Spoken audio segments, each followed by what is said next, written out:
Gloriosa wamenyekanye nka Gogo mwakunze abarimbira indirimbo nka Blood of Jesus n'indirimbo zigiye zitandukanye, akaba yarabasusurikije bihagije kuri uyu wa kane, akaba yitabye Imana. Mbere yuko nyiri indi nkuru yose nguhereza cyangwa byinshi ngusobanurira, reka tubanze tuvuge ngo Gogo Imana imwakire mu bayo kandi imuhe iruhuko ridashira. Reka rero mbanze nkunyuriyemo mu nkuru nk'ibisanzwe twifashishije ya makuru ava hirya no hino, ya makuru aba ameze neza y'umwimerere, aba yatangajwe n'ibinyamakuru bikomeye kandi bibyemerewe ndetse bitajya bitangaza igihuha habe na gato. Ngiye kukugeza aya makuru nkaba ndi fixe nk'ibisanzwe, hano ni kuri Iwacu Topic, iwabo w'abantu, iwabo w'abanyarwanda by'umwihariko. Nkaba mwibutsa gukanda subscribe, mwibutsa gukanda like, share ndetse na comment mu gihe ukunze iki kiganiro mba nkugezaho. Yeruka gukanda kazogera nyamuneka kugira ngo utazajya ucikanwa na gatoya n'ibiganiro n'amakuru ashyushye ndetse n'ibyegeranyo byinshi bigiye bitandukanye uzajya ugezwaho na hano Iwacu Topic. Tuzajya tukugezaho akantu ku kandi. Reka tudatinze dutangire n'inkuru ya Gloriosa Musabyimana wamenyekanye nka Gogo, akaba yari umuhanzikazi mu muziki wo kuramya no guhimbaza Imana, aho yamamaye mu ndirimbo nka Blood of Jesus nkuko we abyivugira, ariko twadusoma Blood of Jesus. Uyu munsi rero akaba yitabye Imana. Mu gitondo cyo kuri uyu wa kane tariki 4 Nzeri 2025 nibwo hamenyekanye inkuru ibabaje y'urupfu rwa Gogo wari uri muri Uganda mu bikorwa by'ivugabutumwa. Icyakora icyateye urupfu rwe ntabwo kiramenyekana, gusa bivugwa ko yari arwaye indwara y'umutima. Bikemu wa Yesu wari ushinzwe itangazamakuru rya Gogo yemeje urupfu rwa Gogo, yagize ati RIP Gogo cyangwa Rest in Peace Gogo, mbega inkuru mbi, Mana nkomereza umutima.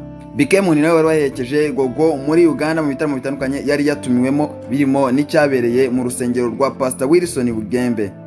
Gogo yavutse mu 1949, avukira i Rwamagana mu ntara y'Iburasirazuba hano mu gihugu cy'u Rwanda, akaba yari umukristo mu itorero rya Anglikani. Ababyeyi be bombi bitabye Imana akiri muto. Kuva mu 2024 nibwo yamenyekanye mu muziki wa gospel binyuze mu ndirimbo Blood of Jesus cya Blood of Jesus, yamamaye cyane ku mbuga nkoranyambaga kugera aho isubirwamo n'abanyamuziki bakomeye bo mu bihugu bitandukanye.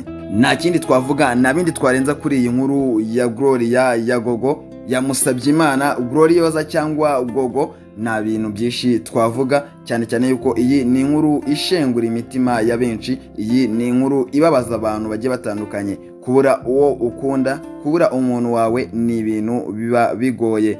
Reka tubanze twihanganishe buri wese ushengurwa n'iyi nkuru, twihanganishe buri wese uyumva, niturangiza dusabire Gogo iruhuko ridashira, tuvuge duti Imana ikomeze imwakire mu bayo. Ndagira mbanza mwibutse yuko mbere yuko ngenda, Gogo yari yaragiye mu kwezi kwa gatandatu nibwo yerekeje mu gihugu cya Uganda, agiye muri ibi bitaramo bigiye bitandukanye yagiye akora. Uyu munsi rero akaba aribwo yitabye Imana, atahira muri Uganda. Ubu tuvugana ntabwo yari yagezwa mu Rwanda umubiri we, ariko reka tube tumusabiye iruhuko ridashira.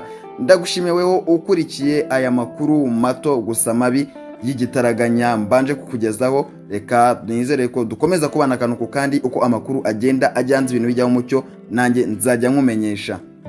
Ngiye twabanye muri kiganiro rero, nkaba ndi fixe nk'ibisanzwe, nkaba mwibutsa gukanda subscribe niba ari ubwa mbere ugeze hano, wibuke ujye ukana no kukazogera kugira ngo ibintu bijye bikomeza kugenda neza kurushaho, nawe ubonere amakuru ku gihe.